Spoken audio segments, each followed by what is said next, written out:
Good evening. Let me ask you a question I want you to answer silently, in the privacy of your own mind.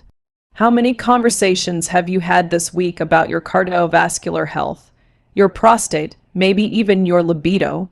No, how many have you had about the single most common sexual act you will ever engage in? The silence is deafening, isn't it? We talk about performance, we talk about dysfunction, we talk about pills and supplements, but we refuse to talk about the foundation, the solitude, the mechanics, and in that silence, especially for men over 50, dangerous myths take root.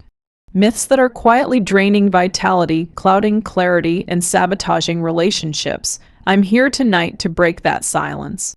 This is about biology, not morality. This is about vitality, not virtue. We're going to talk about the 3 masturbation mistakes destroying men over 50. Let's begin with the most physically consequential and widespread mistake.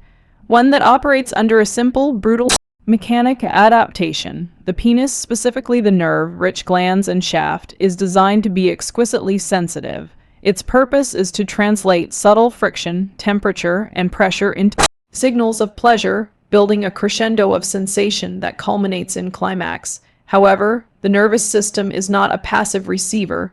It is a dynamic, adaptive system. Apply a repetitive, intense stimulus over years, in this case the high pressure, dry, or minimally lubricated friction of a tight fist, and the body does what it is evolutionarily programmed to do. It protects itself, it downregulates. The specialized nerve endings, called mechanoreceptors, become less responsive. In some cases, the skin itself may undergo mild keratinization, a thickening similar to a callus forming on a laborer's hand, creating a literal physical barrier to subtle sensation. This is the foundation of the grip of death. It's not a metaphor for strength, but a clinical description of a deadening process. The result is a man who requires an intensity of friction to achieve orgasm that is simply incompatible with the interior of a vagina, which provides an encompassing, moist, softer pressure. The vagina is a warm hug. The habitual grip is a vigorous handshake. The two stimuli are neurologically worlds apart. This mismatch is where the devastating sexual dysfunction begins. A man finds himself unable to climax during intercourse, not because he isn't aroused or doesn't find his partner desirable, but because his nervous system has been calibrated to a different, unavailable standard. He may then resort to even more forceful self-stimulation afterwards to find release, further deepening the cycle of desensitization. The frustration is immense, often misdirected inward as a personal failing or outward toward a partner who can't get the job done. This biologically induced performance anxiety then feeds into a vicious cycle, creating psychological pressure that further inhibits natural function. The pleasure of partnered sex diminishes because the foundational wiring for pleasure has been skewed. It becomes a task, a performance to be endured, rather than a shared experience of sensation. This error is so pervasive because it is invisible and self-reinforcing. It feels effective in solitude. The goal is achieved, the cost, however, is hidden, paid only in the context of intimacy with another. The pathway back, therefore, is not about cessation, but about retraining and reintroducing nuance. It requires a conscious, almost clinical departure from habit. The retraining involves the deliberate use of generous lubrication to eliminate abrasive friction and a fundamental reimagining of touch. The hand must learn to explore rather than execute, to use the fingertips, the whole palm, a lighter, more varied pressure that mimics a broader spectrum of sensation. The goal in this retraining phase is not orgasm, but rediscovery. It is to wake up the dormant nerves, to remind the neural pathways that pleasure exists on a gradient, not just at the peak of intense pressure. This process demands patience, for the body has adapted over decades. It will not rewire in a week, but the science of neuroplasticity is clear. The nervous system can and does change in response to new stimuli. By replacing the grip of death with a touch of life, men can begin to reverse the desensitization, restoring the innate sensitivity that allows for pleasure to be found in connection, not just in force, thereby reopening the door to sexual compatibility and mutual satisfaction. Let us be unequivocally clear. This conversation was never about taking something away from you. It was about returning to you what has been quietly, systematically eroded by silence and misinformation.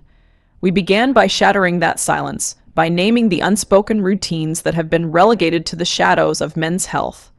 We confronted the dangerous myth that this aspect of life is too trivial or too shameful for intelligent discussion, especially for men of experience and maturity.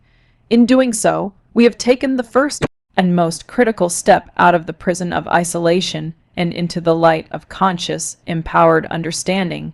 This is the foundational shift from seeing these habits as a secret guilty pleasure or a mere mechanical function to recognizing them as a central pillar of your neurological and relational health, a practice with profound consequences that ripple into every corner of your vitality. We identified the 3 destructive mistakes not to indict, but to illuminate, the grip of death that numbs the very connection it seeks, training you for a solitude that sabotages partnership. Pornography paradox that hijacks your brain's reward system, starving your capacity for deep, sustained intimacy with a real person by feeding it a diet of digital supernovas. And the tragic error of treating this act as a chore, thereby drilling neural pathways of disconnection, haste, and secrecy that undermine your presence in all matters of intimacy. These are not minor quirks. They are a triad of forces that, left unchecked, lead to frustration, confusion, and a quiet resignation to a diminished sexual and emotional life. They separate you from your own body and from the possibility of profound connection, but the power of this knowledge lies not in diagnosis, but in the precise, actionable prescription that follows. This is your path of reclamation. It is the deliberate, compassionate work of resensitizing your body, of reimagining your arousal, and reintegrating this act into your life as one of mindful self-care. It is the courageous work of opening communication, of completing the essential mechanical check with a professional to partner with your biology, and ultimately of elevating the purpose of this practice to serve your holistic well-being. This is the blueprint for rewiring not just your sexual response, but your entire approach to presence, sensitivity, and partnership. It transforms a hidden habit from a source of potential shame into a tool for self-knowledge and a bridge back to authentic connection.